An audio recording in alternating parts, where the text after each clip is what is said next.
Hello, everybody. I'm Marc Schein, National Co-Chair of the Cyber Center of Excellence here at Marsh McLennan Agency. I'm also a leader within the New York office. Today, I'm really excited to talk to you about something that we've dubbed cyber compliance. Just like us watching this video all remotely, so of our clients. And needless to say, the exposures that our clients have faced over the past 6 months have changed significantly. Being the fact that we are all working remotely, exposures have changed. In fact, we've actually seen a 600% increase in phishing-related email attacks since Q1, according to KnowBe4. In that same time frame, since Q4 2019 to Q1, we've actually seen a 33% increase with ransomware demands. Now the average demand is over $111,000. What we've also identified is that a lot of our clients are not taking advantage of the pre-breach services that are offered by each one of the carriers.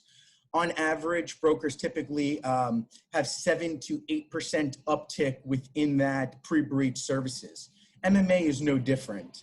But that's what we're here to talk about today at the Sales Symposium is how do we not only make our insureds better, but use cyber as a possible cross-sell mechanism for our EH&B producers to collaborate with our BI producers on a topic that is not selling insurance, but rather providing strategic advice. One of the reasons why I love working for Marsh McLennan Agency is because I truly feel like this is one of the most nimble organizations with respects to its size in the insurance marketplace. And when I heard Dave Eslick during one of our Circle of Champions calls say that his largest concern was cyber risk for the organization, it really struck a chord with me. And myself, along with the Cyber Center of Excellence, have put together something that we call cyber compliance. And this is a 5-point system that each one of you can deploy within your own respective regions. So what is cyber compliance? First, for cyber compliance, we would be identifying who our subject matter expert is within our respective region. Then we would be doing an onboarding call with that subject matter expert to qualify and quantify what the insured's issues are. Perhaps it's a record count, number of records. Perhaps it's business interruption. Perhaps they're concerned about new regulations that are coming out, CCPA, GDPR, Part 500, BIPA, etc.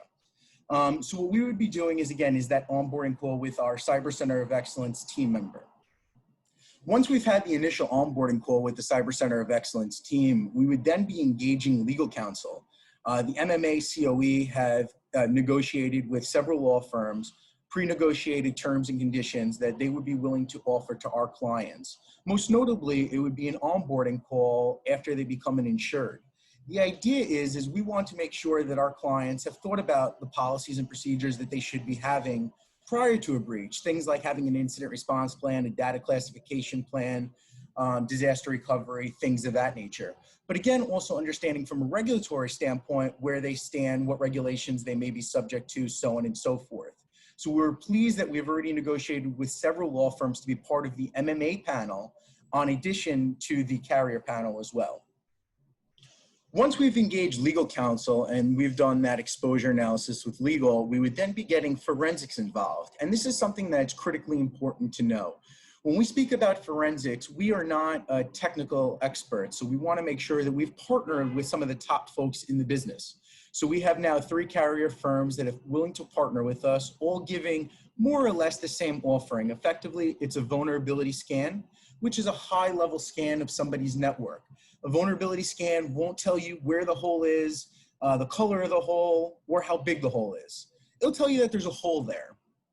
So the idea is this is a great first step for our clients to start getting an idea of what's going on within their system. Because if your insureds are like mine, they never have anything wrong with their network and no one's ever been in there and they're never going to get breached. This vulnerability scan is a great tool to help kind of open up the insured's eyes. I've yet to find a vulnerability scan that was quote unquote perfect. There's always things the insured can do to help fix their systems. Should the insured then want to fix the technical issues with this particular service provider, they would be getting discounted fees from the service providers because they have the relationship with MMA. If they wanted to take this advice and bring it to their current service provider, they can do that at no cost to the insured. So this is a great tool to have a conversation around the technical aspects of the insured's network, but note we will have the forensic folks speaking about the improvements. We want to make sure that our producers are not becoming technical experts within cyber risk. That's what we have these outsourced partners for. One of the most common questions that I get is, Mark, how do I know the right amount of insurance to buy? And that's one of the best things about working for this organization, is that we have more data than anybody else, and being able to pull into our benchmarking, whether it's through MMA now or through our Marsh colleagues, is truly invaluable. So within the fourth step of the 5-point model within cyber compliance, we would be running some type of benchmarking, again, to give the insured an idea of where they stand within their peers, both from a limit retention, deductible standpoint, and now with the rollout of Rulebook/Intuitive, we suspect that we're going to have greater capabilities to do side-by-side comparisons from a coverage perspective going forward for our small to middle market business. And the fifth part of our cyber compliance model is the check-in, making sure that we're checking in every 6 months. Unlike most exposures, cyber risk is changing almost on a daily basis. So when we think about every 6 months, a lot has changed. Needless to say, think about where we were 6 months ago, all sitting in the office, and now we're doing this virtually. So when we talk about cyber compliance, I truly feel that this gives the opportunity for our EH&B producers to have a meaningful conversation, to engage our BI producers, having that conversation, a leadership conversation with the HR director or the CFO regarding cyber risk and returning to work, and how are they managing the expectations? Because I can assure you, nobody has this figured out prior to COVID. And now that we've all gone out remotely and we've had to do it fairly quickly, there's going to be a significant amount of challenges that we face. The Ponemon Institute noted that the average hacker stays in your system for 206 days. Well, we've been out of the office now for a little over 100 days. So one would appreciate, come the fall, we would see a significant rise in cyber crime. Again, the statistics that we spoke about earlier, 600% increase, now ransomware demands over $100,000. We've already seen this escalate both in severity and frequency.